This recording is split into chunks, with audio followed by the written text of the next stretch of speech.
మోకాళ్ల నొప్పులు, gas, gut health వంటి సర్వ రోగాలకు నివారణి అరుణ యోగా ఆముదం. దగ్గర ఒక సీరియస్ క్వశ్చన్ ఉంది, మీరు చెప్పగలిగితే చెప్పండి, స్కిప్ చేద్దామని స్కిప్ చేసేద్దాం. మన కథ, మనకు తెలియాల్సిన కథ, మన చరిత్ర, రుద్రమదేవి కథ మీరు భుజాలకు ఎత్తుకున్నప్పుడు, షూటింగ్ నడిపిస్తున్నప్పుడు గుణశేఖర్ అయిపోయాడు, గుణశేఖర్ ఇంక ఇండస్ట్రీ వదిలి వెళ్ళిపోతాడు, గుణశేఖర్కి పిచ్చి బట్టి ఈ సినిమాని ఎత్తుకెక్కున్నాడు. ఇవన్నీ ఇండస్ట్రీలో నడిచినాయి, మీరు విన్నారు, మీ దాకా వచ్చినాయి. వాటన్నిటిని దాటుకొని ముందుకెళ్ళే మొండి ధైర్యం ఎందుకు వచ్చింది? కదా రుద్రమదేవ్ అనే చరిత్ర ఎంత ఇన్స్పైరింగ్ ఉంది. మరి ఈ రోజున ఆ సినిమా నేను నిర్మాతను కాబట్టి టేబుల్ ప్రాఫిట్ మిగలలేదు, కానీ ఇంకో నిర్మాత అయితే టేబుల్ ప్రాఫిట్ మిగిలేది. మరి ఆ రోజున నాకు బినామీలు కూడా ఎవరు లేరు, నేను ఒక్కడే సోల్ ప్రొడ్యూసర్లు.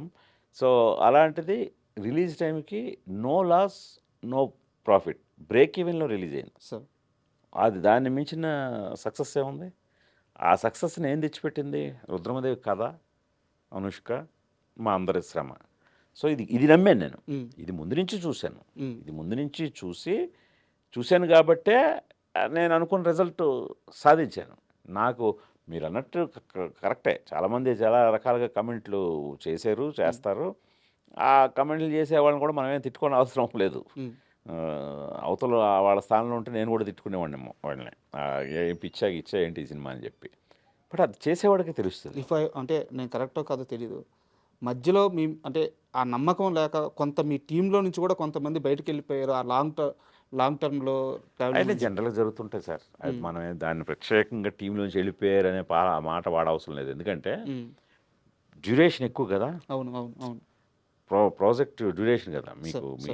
మీకు ఏ హిస్టారికల్ ఇలాంటివి తీసుకున్నా స్టార్టింగ్ ఉన్నప్పుడు టీము ఎండకుండరు. ఎందుకంటే వాళ్ళకి వేరే కమిట్మెంట్స్ ఉంటాయి, వేరే సినిమాలు.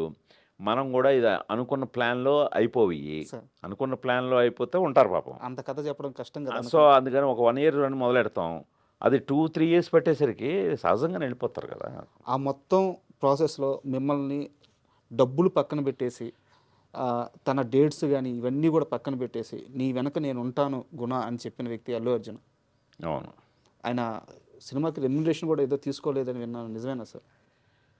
అంటే రెమ్యునరేషన్లు ఇవన్నీ సెకండరీ ఆయనకి. ఆయన ఆ టైంకి రేసుగుర్రం సక్సెస్లో ఉన్నాడు. ఆయన వచ్చి నేను చేస్తానన్నది చాలా గొప్ప విషయం సార్. అది ఎన్ని కోట్లతో కొలగలం, అది వెలకట్టలేదు. నిజమే సార్, డబ్బులతో మాట్లాడకూడదు. సో అలాగా అది కేవలం నా మీద రెస్పెక్ట్ కాదు, చరిత్ర మీద రెస్పెక్ట్ అతనికి. అతను ఒకడు చాలా గొప్పగా మన సంస్కృతిని కానీ మన సాంప్రదాయాలను కూడా చాలా గౌరవిస్తాడు. దానికి ఎగ్జాంపులే అతని పేరెంటింగ్ చాలా గొప్పగా ఉంటుంది. నేను శాకుంతలం టైంలో షేర్ చేసుకున్నాను. అల్లు అర్హపాపని పెంచిన విధానం, ఆ పాపకి ఒక్క ఇంగ్లీష్ పదం రాదండి, అంత స్వచ్ఛమైన తెలుగులో మాట్లాడుతుంది. స్వచ్ఛమైన తెలుగులో ఈ రోజుల్లో ఎక్కడైనా విన్నారా? కష్టం సార్. అది బన్నీను స్నేహ గారి పెంపకం అలా ఉంటుంది. ఆ పాప వెరీ వెల్ డిసిప్లిన్డ్. పద్యాలు ఏం చెప్తుంటారు సార్ స్టేజ్ మీద కానీ. సో అలాగా చరిత్ర మీద కూడా ఉన్న రెస్పెక్ట్ తోటి వచ్చి గౌనగాన రెడీ చేశాడు. సూపర్.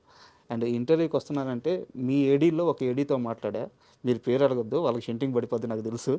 ఏం సార్ అసలు నిద్రపోవట్లేదు అంటే మీరు? నిద్రపోవడం అనేది చాలా తక్కువ అంటే నిద్రపోవడం. అవును, మామూలుగా అయితేనే చాలా తక్కువ. ఎందువల్ల సార్? మీకు డైరెక్టర్ అనే చైర్లో వచ్చి కూర్చోండి, మీకే తెలుస్తుంది. నేనే కాదు, ఏ డైరెక్టర్ ప్రశాంతంగా నిద్రపోతాడో చెప్పండి. నాకు తెలిసి డైరెక్షన్ అనే వృత్తిలో ఉన్నవాడు ఎవరికి కూడా ప్రశాంతమైన నిద్ర అయితే ఉండదు. అది నేను చెప్పగలను 90%.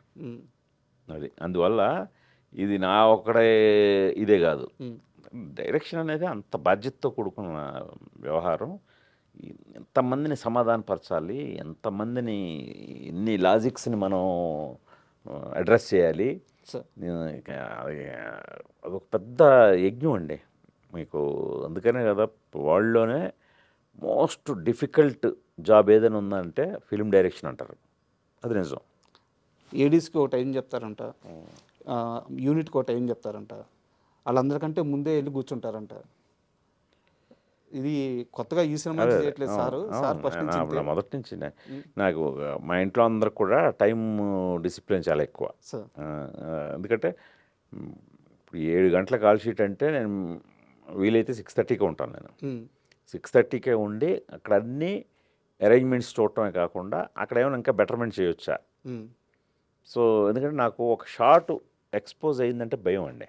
సార్ ఆ షార్ట్ ఎక్స్పోజ్ అవ్వడానికి ముందే ఏదైనా చేయగలం మనం. వన్స్ ఎక్స్పోజ్డ్ అంటే అది శాసనం, అంతే, దాన్ని మార్చలేం. అందుకని ఆ పెయిన్స్ టేకింగ్ అంతా పడుతుంటాను నేను. ఓకే. అది అండ్ యుఫోరియా విషయానికి వస్తే సార్, నాకు తెలిసి అతిపెద్ద టాస్క్ మీ స్వప్నాన్ని మదర్గా మీరు చూడాల్సి రావడం. చాలా మదన పడి ఉంటారు. ఫస్ట్ మేడం దగ్గరికి వెళ్ళి, భూమిక గారి దగ్గరికి వెళ్ళి ఏం చెప్పారు అసలు? ఆ కన్వర్జేషన్ ఏం నడిచింది? అదే అంటే ఫస్ట్ తను కూడా షాక్ అయింది. ఎందుకంటే జనరల్గానే హీరోయిన్లు మదర్ రోల్ అనేసరికి కొద్దిగా వెనకడుగేస్తారు. అందులో ఒక టీనేజర్కి మదర్గా చేయాలి. భూమిక నిజ జీవితంలో యంగే, ఆవిడేం టీనేజర్కి మదర్ అయ్యేంత వయసు లేదు ఆవిడకి. ఆ రియల్ లైఫ్లోనే ఆవిడ సన్నకే 12 years. సో అందుకని కథ స్క్రిప్ట్ పంపించమంది. తను అప్పుడు లండన్లో ఉంది. సో స్క్రిప్ట్ పంపించాను. స్క్రిప్ట్ చదివిన తర్వాత ఈ కథ చెప్పి తీరాలి వెంటనే, ఐఎమ్ డూయింగ్ ఇట్ అంది. అంతే. మిమ్మల్ని భూమిక గారిని నేను ఓ దగ్గర చూశాను. అది మన ఒక్కడు రిలీజ్ అప్పుడు ప్రసాద్ అక్కడ ఐమాక్స్కి వచ్చారు మీరు. అవును. అంటే అక్కడ కూడా మేడం ఎంత అంటే మీరు పక్కన కూర్చోబెట్టుకుని ఏదో చెప్తున్నారు, ఒక డైరెక్టరు లేకుంటే ఒక హీరోయిన్ అలా కాకుండా మిమ్మల్ని ఒక గురువు లాగా, ఒక గైడ్ లాగా చాలా నమ్మినట్టు నాకు నేను గమనించిన విధానంలో అర్థమైంది. సో చాలా బలంగా నమ్ముతారు మిమ్మల్ని. ఎందువల్ల ఆ బాండింగ్ సెట్ అయింది? నన్నే కాదు, ఆవిడ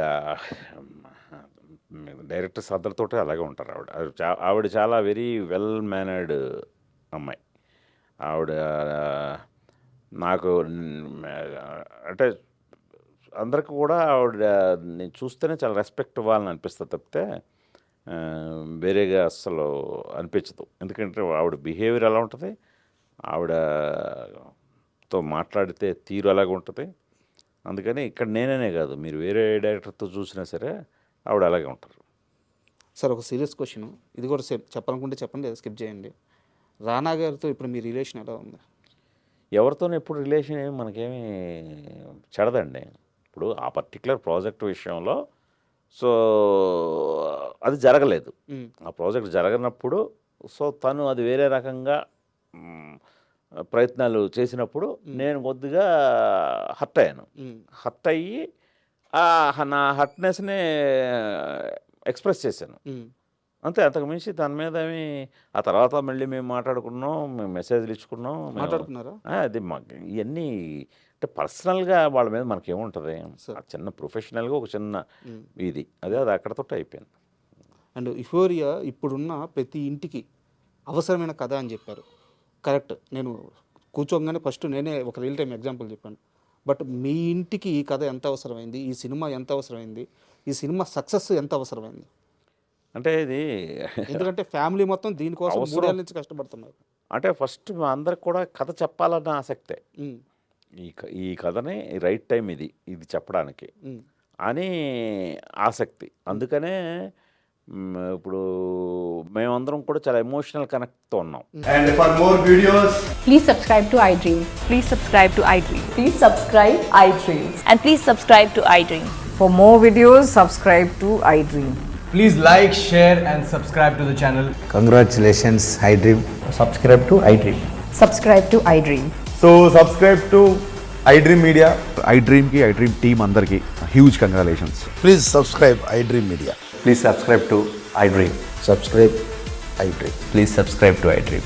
iDream అంటే నా కళల ఛానల్ను సబ్స్క్రైబ్ చేసుకున్న నోరు తిరుగుతలేదు, మీరైతే గంట గుర్తు కొట్టండి. For more such videos, please subscribe to iDream. Subscribe to iDream. Please subscribe to iDream. Please subscribe iDream Media. Please do subscribe to iDream. Please subscribe to iDream Media. For best entertainment and information, please subscribe iDream. And don't forget to subscribe to iDream.